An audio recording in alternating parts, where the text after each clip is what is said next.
अस्सलाम वालेकुम dear students, welcome back to education analytics. जैसा कि हमने लास्ट वीडियो तक रियल नंबर का जो कॉन्सेप्ट है, जो टॉपिक है, उसको कवर कर चुके हैं। आज की वीडियो में हम कॉम्प्लेक्स नंबर को स्टार्ट करने जा रहे हैं, जो कि एक्सरसाइज 2.5 एंड उससे ऑनवर्ड जो एक्सरसाइज आएंगी उसमें यूज़ होगा। स्टूडेंट्स, जैसा कि हमें पता है, एक चीज़ हमें पता है कि अगर एक नंबर का हम स्क्वायर मालूम करते हैं तो वो हमेशा एक पॉजिटिव नंबर ही आता है, रिगार्डलेस कि जिस नंबर का हमने स्क्वायर फाइंड किया है वो पॉजिटिव है या नेगेटिव। फॉर एग्जांपल कि अगर हम 2 का स्क्वायर फाइंड करें तो दैट विल बी 4।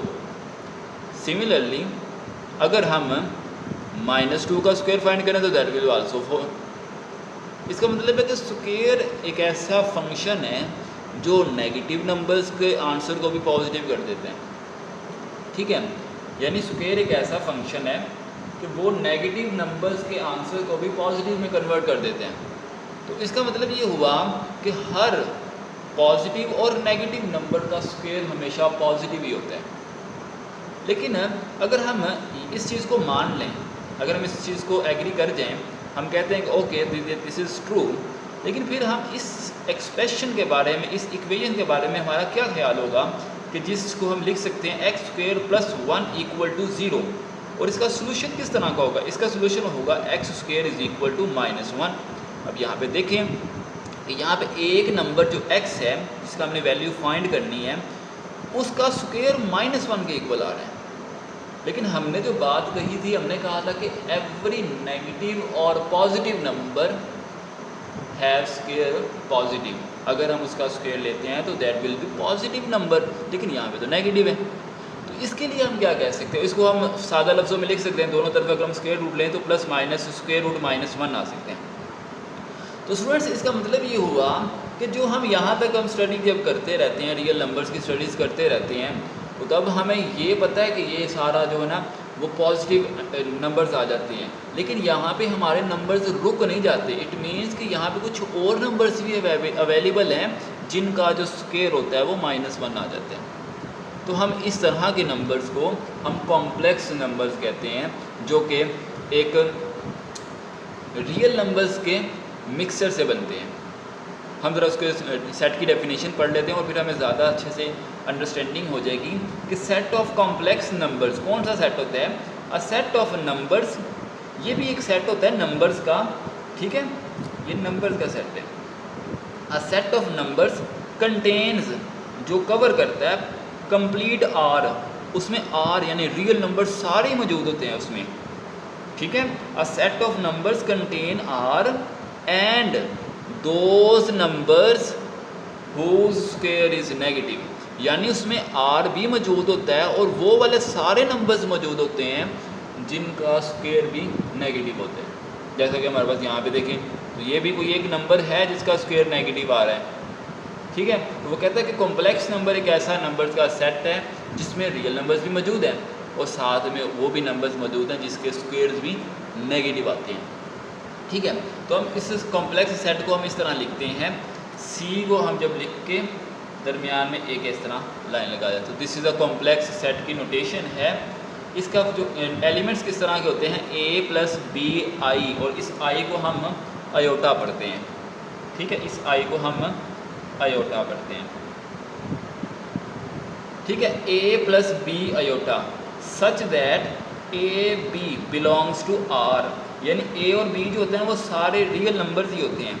ठीक है, सिर्फ b के साथ i लगाने से हमें वो कॉम्प्लेक्स नंबर कन्वर्ट हो जाता है। Where i = square root -1।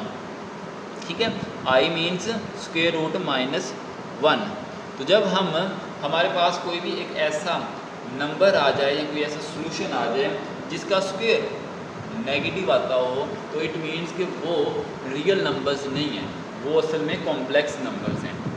ठीक है, तो कॉम्प्लेक्स नंबर की मैंने नोटेशन आपको बता दी कि कॉम्प्लेक्स नंबर्स इस तरह लिखे जाते हैं। और इन नंबर्स को लिखने का भी तरीका होता है, हम इसको शो करते हैं z = a + b आयोटा। ठीक है, हम कॉम्प्लेक्स नंबर्स को z से डिनोट करते हैं और इसको हम लिखते कैसे हैं, a + b आयोटा। सिमिलरली अगर हम मज़ीद इसमें डिस्कशन करें और हम देखें कि इसकी पावर्स भी होती हैं। अगर हम यहीं से ऑब्ज़र्व करें तो यहाँ से अगर हम दोनों तरफ, बल्कि मैं इसको रेज़ करके दोबारा इसको लिख लेता हूँ यहाँ पे, iota is equal to square root -1। अगर मैं इस तरफ भी स्क्वायर ले लूँ और इस तरफ भी स्क्वायर ले लूँ तो ये स्क्वायर और स्क्वायर रूट आपस में cancel, -1। It means iota square equal to -1। ठीक है, आयोटा स्क्वायर इक्वल टू -1, जो कि अब एक रियल नंबर बन गया है। तो इसका मतलब ये हुआ कि हम अपनी कैलकुलेशन में जहाँ पे भी स्क्वायर रूट -1 यूज़ होगा वहाँ पे हम इसको आयोटा के फॉर्म में कन्वर्ट कर लेंगे। और ये जो आयोटा है ये असल में स्विस मैथमेटिशियन थे लेनार्ड आयलर, इन्होंने पहली मर्तबा इस नंबर को आई की फॉर्म में यूज़ किया था और बाद में इसको नाम दे दिया था कि दिस इज़ अ आयोटा। ठीक है, अब हम इसकी पावर्स की बात करते हैं। आई होप ये वाला जो मैंने आपके सामने स्लाइड रखी हुई है ये सारी आपको कवर होगी। अब मैं इसकी पावर्स के बारे में बात करता हूँ कि इसकी पावर्स का क्या रोल है। ओके स्टूडेंट्स, तो मैंने आपके सामने कुछ पावर्स लिखी हुई हैं आयोटा की। देखिए जी, सबसे पहले आयोटा इक्वल होता है -1 स्क्वायर रूट -1 की। लेकिन यहाँ पे अगर हम देखें दोनों तरफ में स्क्वायर ले लूँ तो आयोटा का स्क्वायर और इसका स्क्वायर बन जाएगा और इसका स्क्वायर और स्क्वायर रूट कैंसिल, आंसर आ गया -1। लेकिन अगर हमारे पास आयोटा की पावर क्यूब होगी तो देन हम क्या कर सकते हैं, हम इसको अलग अलग करके लिख सकते हैं। आयोटा की पावर 3 है, 3 1 यहाँ पे लिख दें और 2 यहाँ पे लिख दें। और 2 बेसिकली क्या होता है, 2 तो -1 होता है। अब इसको सॉल्व करेंगे -1 आयोटा, तो this will be minus iota. Again अगर हम देखें आयोटा की पावर 4 है तो हम इसको 2 2 करके लिख लें, आयोटा की पावर 2, आयोटा की पावर 2। ये रूल्स वही हैं जो एक्सपोनेंशियल्स के रूल्स हमने रियल नंबर्स में डिस्कस किए थे। बेसिस सेम है और पावर आपस में ऐड हो जाएंगी, ये वही रूल है। अब देखिए इसका भी आंसर -1, उसका आंसर भी -1, -1 multiply by -1 that will B 1। फिर अगर हम 5 की देखें तो 2 2 एंड 1, फिर इसको भी हम लिख लें -1, इसको भी -1 और iota as it is. -1 multiply by -1 that is 1 और 1 मल्टीप्लाई बाई आयोटा आ गया। ठीक है, तो इसी तरह हम बड़ी जो पावर आयोटा की आती हैं हम उनको रिड्यूस कर सकते हैं स्मॉलेस्ट पावर में। लेकिन उसमें एक और चीज़ को भी ध्यान में रखना पड़ेगा हमें कि अगर हमारे पास कोई पावर बहुत ज़्यादा बड़ी आ जाती है, फॉर एग्जांपल हमारे पास ये पावर 16 आ जाती है, तो क्या अब हम इसको भी 2 2 करके लिखेंगे? तो ये लिख तो सकते हैं, नो प्रॉब्लम, इसको हम लिख सकते हैं, लेकिन थोड़ा सा ये लेंथी प्रोसेस हो जाएगा। हम इसको ज़रा आसान तरीके से लिख लेते हैं। हम कहते हैं 2 की पावर 2 एंड होल पावर 8। अब देखें वही रूल बन जाता है जो हमने प्रीवियस रियल नंबर्स में एक्सपोनेंशियल्स के रूल पढ़े हैं कि एक नंबर की 2 पावर्स हैं, 2 पावर और फिर 8 पावर। तो अगर हम इस पावर को मल्टीप्लाई कर देते हैं 2 multiply by 8 that will B 16। Again वही चीज़ आ जाती है। इसका मतलब ये हुआ कि हम कोई भी पावर होगी हम उसको हाफ कर सकते हैं। ठीक है, 2 पावर अंदर रख लें और बाकी हाफ पावर बाहर लिख लें। अब अंदर वाली पावर का तो आंसर -1 होता है, तो हम यहाँ पे -1 की पावर 8। और जब भी किसी नेगेटिव नंबर की पावर इवन होती है, जिस तरह हम स्क्वायर भी इवन है, तो इसका मतलब है कि इसकी पावर पॉजिटिव हो जाएगी, तो दैट विल बी 1। क्योंकि 1 की पावर जितनी मर्जी ले लो वो 1 नहीं रहता है। 1 को 100 टाइम मल्टीप्लाई कर दो या 1000 टाइम मल्टीप्लाई कर दो दैट विल बी ऑलवेज 1। ठीक है, तो इसका मतलब जब बड़ी पावर हमारे पास आएंगी देन हम उसको इस तरह शॉर्ट फॉर्म में सॉल्व कर लेंगे। एक और क्वेश्चन यहाँ पे देखते हैं, तो अगर 17 आ जाए तो 17 का तो हाफ हम नहीं ना कर सकते, यानी कि 17 का हाफ करेंगे तो ये क्या बनेगा, ये तो 17/2 बन जाएगा। इसको हम क्या करेंगे, कोई इंटीजर तो है ही नहीं है। ठीक है, तो इसके लिए हम क्या करेंगे, इसके लिए हम इसको पहले अलग अलग कर लेंगे। इसमें से 1 अलग कर लें और बाकी क्या बच जाएगा 16। अब 16 का तो हाफ कर सकते हैं ना, इसको वैसे का वैसे रहने दें और इसका हाफ कर लें। इसका हाफ करेंगे तो दैट विल बी 2 अंदर और ये 18 बाहर। फिर अगेन यहाँ पे इसकी जगह पे -1, 8 वैसे ही, फिर आयोटा ऐसे ही, इसको जो सॉल्व करेंगे तो आंसर आ जाएगा 1 और 1 multiply by iota that will be iota. It means कि आयोटा की power 17 that is equal to iota, iota की पावर 16 इज इक्वल टू 1। तो ये था आज का लेक्चर जिसमें मैंने आपको थोड़ी सी जो बेसिक्स हैं कॉम्प्लेक्स नंबर्स की वो मैंने आपको बाबर करवाई हूँ, थोड़ी सी मैंने आपको चीज़ें बताई कॉम्प्लेक्स नंबर्स के बारे में। अगेन मैं थोड़ा सा उसको रिपीट भी कर दूँ ताकि आपको क्लियर हो जाए कि सबसे पहले मैंने आपको कॉम्प्लेक्स नंबर का जो रीज़न है कि हम उसको क्यों हमने डेवलप कर लिया, उसकी मैंने रीज़न आपके सामने पेश की। कॉम्प्लेक्स नंबर्स को हम लिखते हैं किस तरह है वो मैंने बताया, कॉम्प्लेक्स नंबर्स को रिप्रेजेंट कैसे करते हैं, जी से रिप्रेजेंट करते हैं, मैंने ये बताया आपको। फिर मैंने आपको कॉम्प्लेक्स नंबर जो हमारे पास आयोटा के फॉर्म में मौजूद होता है उसको हम उसकी जो पावर्स होती हैं उसको हम कैसे लिखते हैं। एक और यहाँ पे एक टॉपिक हम डिस्कस कर सकते हैं क्योंकि लेक्चर में अभी थोड़ा सा टाइम है, तो हम एक और चीज़ को यहाँ पे डिस्कस कर सकते हैं। वो है बेसिकली हमारे पास जो कॉम्प्लेक्स नंबर होता है उसको हम इस तरह लिख सकते हैं। डियर स्टूडेंट्स, जैसे कि हम एक नंबर को, एक कॉम्प्लेक्स नंबर को z is equal to a plus b की फॉर्म में लिख लेते हैं। यहाँ पे अगर हमें एक दो चीज़ों को डिस्कस करना ज़रूरी है। यहाँ पे अगर हम देखें तो ये b के साथ अयोटा लगा हुआ है, यानी कि इस अयोटा का मतलब है कॉम्प्लेक्स नेट। ठीक है, ये कॉम्प्लेक्सिटी है। लेकिन ये जो है ये विदाउट अयोटा है, इसका मतलब है कि ये रियल पार्ट है। ठीक है, ये रियल पार्ट है of complex number, real part of complex number z, और ये हमारे पास इमेजिनरी पार्ट है, इमेजिनरी पार्ट।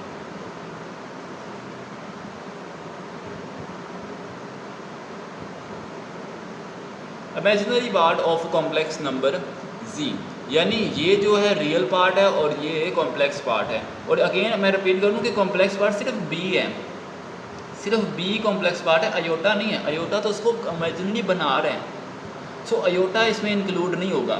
रियल पार्ट को हम r ऑफ z से शो करते हैं, इमेजिनरी पार्ट को i m ऑफ z से शो करते हैं। यानी कि अगर हम इसका रियल पार्ट लिखना चाहें तो इसका रियल पार्ट होगा a, और इसका इमेजिनरी पार्ट क्या होगा, सिर्फ b, not b iota. Iota हमने साथ में नहीं लिखना, सिर्फ साथ में b लिखना है, यानी कि जो उसका कोएफिशिएंट होगा सिर्फ वही यूज़ होगा, वही असल में इमेजिनरी पार्ट होगा, नॉट अयोटा। अयोटा उसको इमेजिनरी बनाता है, अयोटा खुद ये नहीं कह सकते कि अयोटा उसके इमेजिनरी पार्ट का हिस्सा है। ठीक है, सो b क्या है, b इसका इमेजिनरी पार्ट है। तो एक कॉम्प्लेक्स नंबर के दो हिस्से होते हैं, एक रियल हिस्सा, एक दूसरा इमेजिनरी पार्ट। ठीक है, इसके बाद एक और चीज़ यहाँ पे डिस्कशन के लिए बहुत मैं कहता हूँ इम्पॉर्टेंट है, वो है कॉन्जुगेट। इसको मैं रेज करता हूँ फिर कॉन्जुगेट की तरफ मैं आता हूँ। ये तो स्टूडेंट्स आपके सामने एक मैंने कॉम्प्लेक्स नंबर लिखा हुआ है z is equal to a plus b iota, z is equal to a plus b aorta.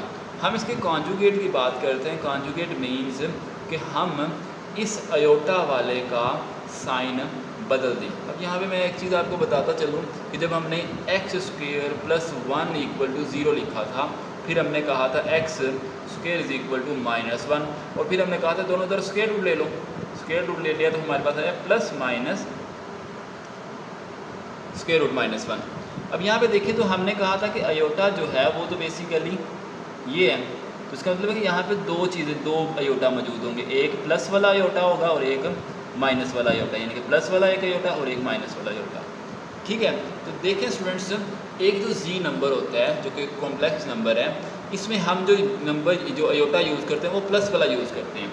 फिर जब हम इसके कॉन्जुगेट की बात करते हैं, कॉन्जुगेट की बात करते हैं इसके, तो कॉन्जुगेट में हम इसको शो किस तरह करते हैं, शो हम करते हैं कॉम्प्लेक्स नंबर को एक लाइन लगा के, और इसको हम लिखते कैसे हैं, b की जगह पे, अब यहाँ पे हमने प्लस अयोटा यूज़ किया है ना, तो अब माइनस वाला अयोटा यूज़ करें, माइनस वाला अयोटा यूज़ करेंगे तो दैट विल बी, अब ये माइनस इससे मल्टीप्लाई हो जाएगा तो ये प्लस माइनस माइनस हो जाएगा, तो माइनस अयोटा।